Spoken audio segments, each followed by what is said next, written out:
What's up, guys? It's Mateo. So, this module is the one that's going to encapsulate and really solidify the mental mastery aspect. Because once you start tapping into your wins, you start managing your losses, you will cultivate what's known as the iron mind, which is the ultimate goal.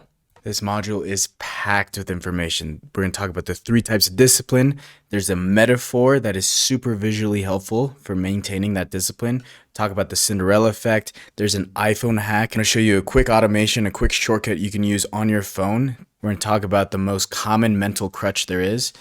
You may have heard of stoicism, but let's show you some examples of stoicism in practice.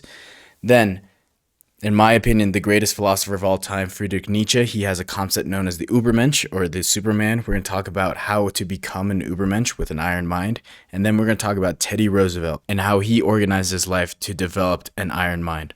The Romans had a phrase, animus liberatus, which means a freed mind.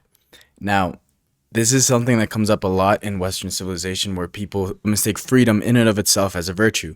Whereas if you have unlimited options, that actually tends to lead more into chaos and a chaotic state. And if you look at truly successful people and people who have multiple options, they actually have the most amount of discipline. They put self-imposed limitations on themselves, and that actually leads them to having more options and more perceived freedom. It's kind of ironic. It sounds kind of paradoxical, but Jocko Willink says it best. Discipline is freedom, because discipline is divorced from motivation. Motivation comes and goes. This is something that is very emotional, how you feel in the moment's notice, but discipline doesn't care how you feel. You need to do what needs to be done, even when you don't want to do it. And those small consistencies is what leads into the big results. There's a book I'm reading right now called The Slight Edge, which takes this concept and actually systemizes it. We're going to discuss a little bit more about that later.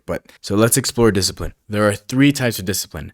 Active discipline is doing what you need to in that very moment, such as eating a healthy meal, limiting your distractions while studying, and exercising. You were actively disciplined when you chose to eat healthy instead of unhealthy. You were disciplined when you took the time to study and turned your phone off. Another example happened when you decided to exercise instead of watch TV or surf the internet. These are examples of active discipline. Reactive discipline is controlling your thoughts or behaviors when dealing with unforeseen situations, such as getting a flat tire on your way to work, or dealing with a rude person, or locking your car keys in your car. Instead of complaining, you use these situations as opportunities to learn. When you got the flat tire, you got the tire fixed. In that moment, you chose to be grateful that it was just a flat tire and no one was hurt. When dealing with that rude person, you turned the other cheek. You realized that rudeness was their issue and not yours. You understood an eye for an eye leaves everyone blind, and you decided to treat that person with extra kindness because they needed it. You locked your car keys in your car. You said to yourself, okay, this happens. Mistakes happen. It's okay. And you realize the importance of forgiving yourself and moving on. You know that this is just one minor setback during your full 24-hour day. The third type of discipline is proactive discipline. This is doing things in advance in an effort to better control a situation, such as bringing an umbrella on a rainy day, creating a to-do list, or going to bed on time. You opened your weather app and you saw that it was going to rain, so you prepared for the weather. You had goals that you needed to accomplish on a deadline and decided to create a to-do list and prioritize those goals. And instead of staying up late, you decided to go to bed early to wake up on time the next day. It is true that we have no control over what can happen, but we do have absolute control over how we react to what happens. We also have access and opportunity to practice techniques that enable us to exercise self-discipline and reach our vision. So I was on a hike a few months ago and I was thinking about discipline, and I saw it with my own eyes, the perfect metaphor, the perfect visual metaphor for discipline. I call it the flood control metaphor. So I was up high on my hike enjoying the alpine views, and I noticed a river. On either side of the river were levees. Levees protect land that is normally dry, but that may be flooded when rain comes or snow melts. Another visual aspect of this is a bowling alley, and you put up the lane guards, and you can throw in as many balls as you want and it will stay within the lane, right? So think about the levees real fast. The power of a river and its current and its flow, if it was a plane, it could have the power to go anywhere. It can go in all directions. But what happens when it goes in all directions? It loses momentum. It has so many options, it just sits there like a lake. It just sits there and it has no power. But if you direct that energy and that current using levees and self-imposed limits and restrictions, you have much more directed energy. You have purposeful direction. The same is true with ourselves and our energy. The more strategic you put those barriers, the more output you will have in your endeavors. Again, discipline equals freedom. So we're going to start uncovering specific tactics for creating and cultivating that iron mind. But as you'll see in the future modules, there's a general philosophy that I share, which is in life, I have seen the largest and most immediate ROI when I remove the bad, harmful, and negative things rather than only adding good, healthy, and positive ones. Ideally, we will do both. But to really feel and maintain a lasting effect, you want to start by removing the negative first. Easily one of the best things you can do to cultivate an iron mind is to be ruthlessly discriminatory of your attention. We live in an attention economy. Many cable programs, a lot of internet programs too, they are just designed to raise your dopamine and just get you addicted to the programs to become a subscriber. But you do not want to become a consumer. You want to become a creator. People waste years being entertained and not building anything. The second and probably most impactful thing for young men to do in order to develop an iron mind is NoFap. I've included a timeline here of typically what it feels like during the stages of NoFap, but you need to protect your dopamine receptors. You used to be rewarded with sex with a sexual partner after earning it, after developing yourself, after building yourself. And a lot of people, they don't want to do the work, so they get that quick dopamine rush with fapping. And it's crazy that some people do this even within a relationship. They have a relationship. And what happens when you fry your dopamine receptors, you get all this undeserved dopamine, is that you lose your fire. You lose your literal life force. The impetus that is supposed to fire you up to get things done, to create a business, to really build yourself and your family. And if you start shooting loads down the drain, you're quite literally shooting your future down the drain. And within your relationship too, I feel so bad for couples who do this because you become desensitized to romance. You become desensitized to the sensitive touch of holding hands, for instance. Like that becomes exciting again once you do NoFap. Also, you get this electricity from carrying a fat sack. Life becomes exciting again. You get dopamine hits from looking at the sun. You get dopamine hits from just the smallest things. And that's what makes life worth living. You don't have such a high dopamine threshold anymore. And if you can't control your hands, if you can't control your mind, then you will be controlled by someone else. NoFap is the absolute minimum. Now let's talk about adding the good. One of the best things we can do as humans is to engage in what I call life-affirming behavior. These are activities that celebrate life and living things. So being around animals, being in nature, being around children, and getting into adventure, this is what's going to fuel your life and give you healthy hits of dopamine. Just a quick tip for the guys out there. I have found that spiritually healthy girls have something that I call the Cinderella effect, which is when you observe them around animals and children, they naturally gravitate towards that girl. They have this like insane innate intuition, and when they're put out into nature, it just radiates that good aura of like, this is a good, solid person. They don't have their dopamine fried, and beautiful things are naturally drawn to her. Now, the great thing about girls, and a lot of dudes, I don't know why they complain about this, is that they are intuitively very astute. So girls, they know, girls can identify a fapper. If you're the type of guy who's shooting loads down the drain, and you're walking around with bags under your eyes, and you're losing your hair because you're shooting all these minerals down the drain, girls will notice that. They might not know exactly that you're fapping, but they can tell this dude is depleted of his energy. He doesn't have whatever the equivalent of the Cinderella effect is for guys. He doesn't have that. So they will naturally be pushed away from you. Whereas you look at guys who've been doing NoFap for a while, they are highly energetic. And we know why. They have a fat sack. They get their dopamine rewards from their actions, from building things. And that attracts women naturally.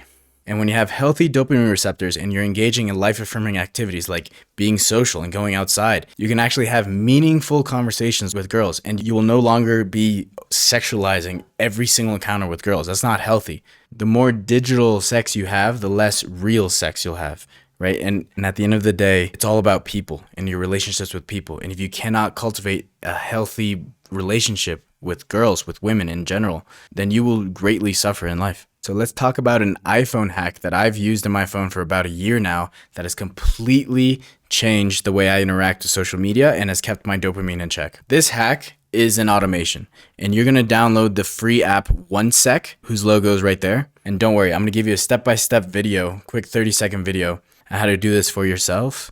But the OneSec automation, Every single time you open a certain app, for me, it's Instagram. I used to spend a lot of my time on Instagram. Every single time you mindlessly click on the app to open it, this automation using 1sec is going to load this screen saying, you've tried to open this app 16 times within the last 24 hours.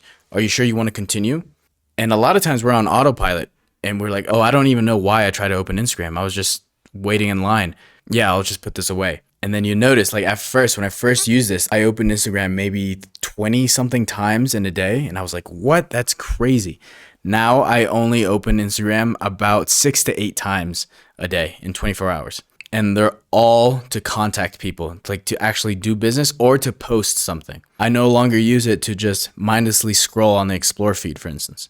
I won't take up your time during this module to show how to set up the automation. I have a separate quick video that you can use to follow along on your own time. So for me, it was Instagram. Maybe for others, it might be TikTok, whatever it is. But whatever app is consuming most of your time, this automation is going to drastically reduce the time you spend on that app. And more importantly, it's going to get rid of that automatic autopilot muscle memory reaction to just click open that app when you have nothing to do. Once you have that in check, let's discuss the most common mental crutch out there. Now, what is a mental crutch? A mental crutch is whatever gets you through the nights. A mental crutch is a tool that you use to get out of a situation, and you are completely dependent on that tool to get out of it. Some are healthy and some are unhealthy, but let's discuss the most common unhealthy mental crutch out there. See if you can guess what it is by just observing these two images. Do you have an answer? It's disassociation. This is extremely dangerous. A lot of people check out mentally when they graduate from college. They wake up at 30 years old and they realize it's almost been 10 years since they graduated, and they've been nothing but a zombie. And remember, nothing changes if nothing changes. This is why you'll hear a lot of people speak on the importance of meditation and prayer, like being able to feel awareness and practice stillness. It literally squeezes the juice out of each moment. In my opinion, there's nothing more sad than seeing someone, a friend of mine, who was so full of life, and looking into their eyes and you just realize, wow, this person's not here right now. They're checked out completely. So some tools to deal with dissociation is to splash some cold water in your face, practice those deep breathing techniques, grounding methods like exercising, going outside barefoot, getting some sense back into your body. Also, more importantly, I think, is social depth, having heart-to-hearts with people, not avoiding the difficult conversations, and also self-soothing, having a regular tea practice, for instance, or aromatherapy, like taking the time to give a shit about your routine in your day and those small moments. I'm not going to shit on people who drink because I used to drink like a fish, but alcohol is a numbing agent. There's a reason why employers love happy hours, is because people have to spend their weekends recovering from it, and it's a way for them to check out and never realize that they are in a shitty situation or a shitty job, for instance, and they never develop the stones to do something about it. And if you recognize on the left here, that's the Memento Mori calendar that we had you do in the losing module. So we each have roughly 4,000 weeks of life, or about 88 years. So I'm 27, so I'm just over 1/3 of the way done with my existence. And to remind myself of this, I printed out this Memento Mori calendar. And every week I fill in a circle. It's one thing to say Memento Mori in your captions, and it's another to truly grasp it and live it. Now let's explore the school of stoicism, and let's look at stoicism in practice. I believe stoicism is extremely important especially because the modern world is inviting you to feed into your emotions. If you feel angry, you have every right to act angry. Or if you feel sad, you have every right to act sad. This is complete bullshit. If you want to be a man of substance, you need to be able to practice stoic composure, particularly in moments of conflict. You want to be the stoic mountain, the masculine mountain, so that you can calmly face the waves of the external world and remain stoic and just smile at everything life throws at you. However, there's a difference between being stoic and being heartless. Life is a gift and it's very short. So my personal motto is to have stoic composure in conflict, but have radical enjoyment as well. That's not an invitation for hedonism, but rather after putting in moments of disciplined work and life rewards me in some way, I will enjoy that reward, especially if it involves people. What lights you up might be different from what lights others up. And rather than show random pictures, I wanted to show some moments which have left their mark in my heart and my soul. These are the moments that for me have lit me up, and they came as a reward after a lot of disciplined work. The Greeks had a word, eudaimonia, which means the good life. And the road to this good life was threefold. One was to take responsibility, the other was to focus on what you can control, and the third avenue is to live with arret, which means excellence. Eudaimonia is the highest human good, whereas happiness is just a state of feeling within oneself. Arret is the act of living to one's full potential. And if you look at actual therapy practices, not the ones where you just sit and talk, but the actual behavioral stuff like CBT, they have you focus on this. They want you to take responsibility, focus on control, and then live with arret. Now, I personally think most therapy is bullshit, but the people who actually want to get something out of it, a lot of them happen to be in the CBT camp. But you can do this yourself. You got to have the right attitude, the right mindset, the iron mind. Friedrich Nietzsche discussed this at length, and he developed a concept known as the übermensch, which means the Superman in German. Now, without getting beyond good and evil and moral relativism, the übermensch has some properties that are extremely powerful for everyone. One of which is the Nietzschean decisiveness, to make a decision and to live with the consequences stoically. The modern person's stance of changing their decisions as they go and how they feel, that's more akin to a call of hedonism, where you're seeking pleasure and avoiding pain. That road of hedonism leads to nihilism, where nothing matters. And that is what we're trying to avoid here. So let's explore 10 attributes of the Übermensch and how this can apply to you in your life. The first is self-determination. Then it's creativity. Then it's becoming something. Then it's overcoming an obstacle. An Übermensch has discontentment. There are things that he just will not accept and he is not happy with. But an Übermensch is also flexible. He knows how to maneuver between rigid lines. An Übermensch also has extreme self-mastery, which is what this whole course is about. The Übermensch also has high self-confidence, but that self-confidence comes from his abilities. It's not an ego thing. An Übermensch is also cheerful and life-affirming. And an Übermensch is courageous. Remember, courage is not acting in spite of fear, but rather because you're fearful, because you're scared, you do it anyway. Now let's discuss one of the greatest US presidents we've ever had, Teddy Roosevelt. The Rooseveltian ring is a reference to this passage here, which is what Roosevelt said. It is known as the man in the arena. It is not the critic who counts, not the man who points out how the strong man stumbles, or where the doer of deeds could have done them better. The credit belongs to the man who is actually in the arena, whose face is marred by dust and sweat and blood, who strives valiantly, who errs, who comes short again and again, because there is no effort without error and shortcoming.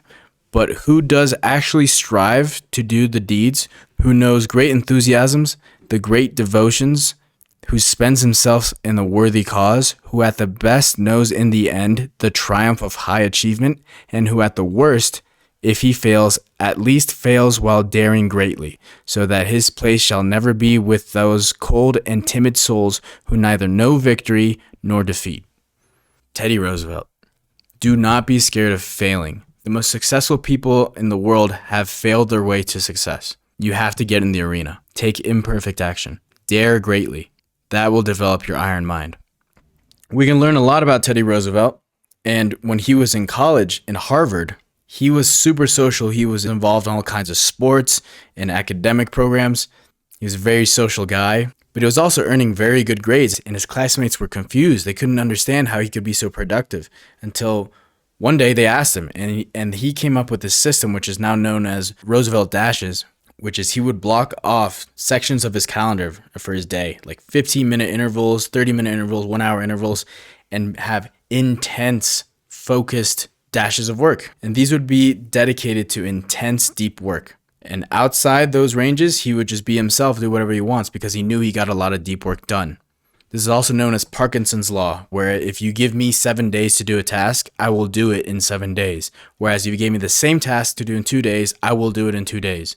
Which basically means that deadlines drive results. So for me, I didn't have a phone with internet on it until I was like 15 or 14. So I had an internet-free childhood, really. So my dopamine receptors have not been that fried, but they have been more compromised in the last few years. So for me, Getting to deep work sessions is not that hard, but it could be better. So for me, what I've done, I use Roosevelt dashes, but they're all in 15-minute intervals. I bought this hourglass you see right there on the right. I bought it from Amazon, and it's a 15-minute hourglass. So if I have a task that takes me an hour, I know to flip it 4 times. And when the sand is running, I am focused in deep work and nothing else. I also use tools such as Notion to really organize and use it as my second brain and really organize my day and my life and my tasks. There's a nice CRM feature in there too for internal purposes. And you can see in my calendar, I have everything listed in 30 and 15-minute intervals. This forces me to be productive within those ranges, like the levees in a river, and forces me to direct my energy into purposeful, deep work. So let's discuss your homework for this module. You're going to submit a screenshot of your next calendar week using what we've learned so far. You're going to have dedicated deep work blocks. You're going to have scheduled hobbies. Rather than just doing your hobbies whenever you want, schedule them. So both your professional life and your personal life should be scheduled. You also want to have life-affirming activities in there. Remember, those involve animals, nature, things outside. It could be as easy as going outside as soon as you wake up and get some grounding in. You want to have somewhat of a routine in. You also want to schedule your hobbies. If you're doing jiu-jitsu, for instance, or you're doing rock climbing, or you like to lift in a gym, rather than just doing that whenever you have a free moment, schedule those in there. Make sure everything is scheduled in both your professional and personal life. It's going to make a world of difference. And ironically, it's going to make you more free. Also, be sure to include some life-affirming activities. Go outside. Say hi to the dogs that walk by you. Step outside early in the morning and take note of the local bird song. And be sure to submit this screenshot of your next calendar week into the Discord. And you can see from other people what they've scheduled. Maybe there's something that you do similar to that you haven't been scheduling that could serve you by having it finally in your calendar. And remember, if it's not on a calendar, it's not real. You need to make time for things. Everyone has the same 24 hours. And if you see people accomplishing a lot, it's because they took the time out of their calendar and dedicated towards that. Your calendar shows you what your priorities are. And with that, you'll develop an iron mind. I'll see you guys in the next one.